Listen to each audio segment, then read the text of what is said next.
You spoke to Kamarion Franklin, the number 1 recruit in Mississippi. You spoke to Jaylen Mbakwe, the number 1 recruit in Alabama. Let's start with those two guys.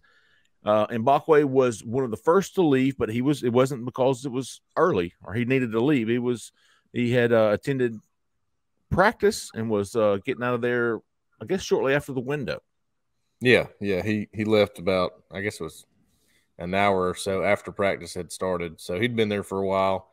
I don't know what to think about him, to be honest. Fair. I don't have a clue. What did he say? Give everybody kind of a rundown of what he said. Yeah, so he said, well, hey, this was way better than last time I was here, 100%. Asked him why. He said, well, I felt a little bit more love from the coaches. I felt like it was the team was bonding a little bit better. It just seemed like a better – honestly, he said it seemed like a better product out there to him because he's been to a practice before.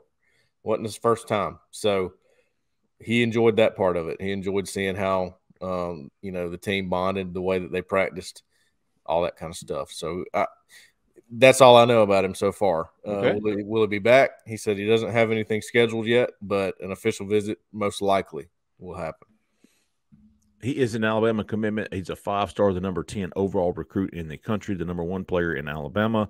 He committed to Alabama like last summer. I believe it was June of 2022. And as we said on this show Monday, or maybe it was Sunday night, I mean, he is committed to Alabama, and everybody who has followed Auburn for the past 20 years recruiting knows that it is almost impossible. It's very rare that Auburn can flip an in-state 5-star recruit from Alabama. But you at least got to try, especially if the kid's at least listening. So temper your expectations here. But something worth following. Cole, keep going, the number 1 recruit in Mississippi. Yep. Also was there Kamarion Franklin, 4-star defensive lineman. I think he is top 70, I think, overall recruit in the country. Yeah, he looks the part. There's no doubt about that. Saw him standing over there watching the defensive line at practice Monday, and he was very into that, the drills and the sled and everything that the defensive line does over there. Watching Coach Garrett real close, and he said that afterward.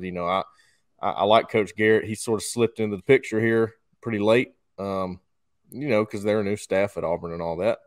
He's been recruited by several schools for a while now. He and his teammate, 2025 Jacoby Hobson, I think is how you say his name, who's going to be a stud as well. Number 2 player in Mississippi for 2025. Sorry. Yes. And both of those guys stayed overnight, came back for part 2 on Tuesday. I saw them there yesterday as we were getting interviews with coaches. So, interesting deal there. It's not like I don't really know where Lake Cormorant is, but it's in Mississippi. So, I mean, you had guys come from Arizona, Texas that didn't stay 2 nights. He did. So I thought it was interesting. I think he really likes Jeremy Garrett. I think he likes Hugh Freeze. He said Hugh Freeze makes an effort to have a relationship with both of us. And he said that's something that stood out to him. And you know what? After talking to Ben Agamawa yesterday in our roundtable discussion we had with him, he was asked something along the lines of, what is the strategy by Hugh Freeze? What is the recruiting style? He said, he couldn't believe and I couldn't believe because I've been with him so long. I guess he's rubbed off on me. Wow. All these parents, they're not hearing from coaches. He said, there's a lot of people that go into the decision-making process. It ain't just the kid. So we're trying to win those battles. We want to be the first person in their contacts that they would call, that kind of thing. And all these recruits are sort of relaying that to me as well. Lake Cormorant looks like it's the farthest northwestern portion of Mississippi, up near Memphis. I was going to say Cole needs to get a map. This is about the 5th time he's told us he doesn't know where her place is. Cole, I'm going to teach you how to use Google Maps, okay? Jeff and I both looked it up.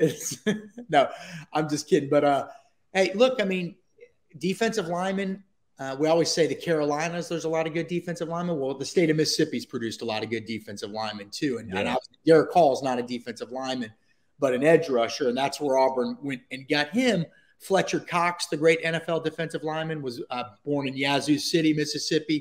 Chris Jones, the great NFL defensive lineman, is from the state of Mississippi as well. He played at Mississippi State. So there are a ton of good-looking year in and year out defensive linemen that come from that state. Big physical guys, and Jeffrey knows this because he's been doing this longer than I have in this region.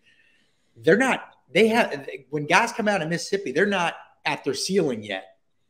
This isn't like some guys in Texas that are already almost at their ceiling, or quite frankly, as some coaches are saying now, Gwinnett County, Georgia, guys may be hitting their ceilings earlier, and that's a little bit of a red flag. But these are guys with untapped potential, and it's good to see Auburn get over there and get active, and why not with all these coaching connections. Hey, Jeffrey, Lake Cormorant is not far from where Nakobe Dean, the great linebacker at Georgia, was from, and that was one of those official visits. I can't remember whether you were there or not, Jeffrey. I know Jason Caldwell was there when he visited Auburn. When it was time for them to leave Sunday night to go home, they couldn't find the car keys of the host shuttle. They were stuck there about an extra hour or so, and not happy, by the way. But anyway, good stuff, Cole.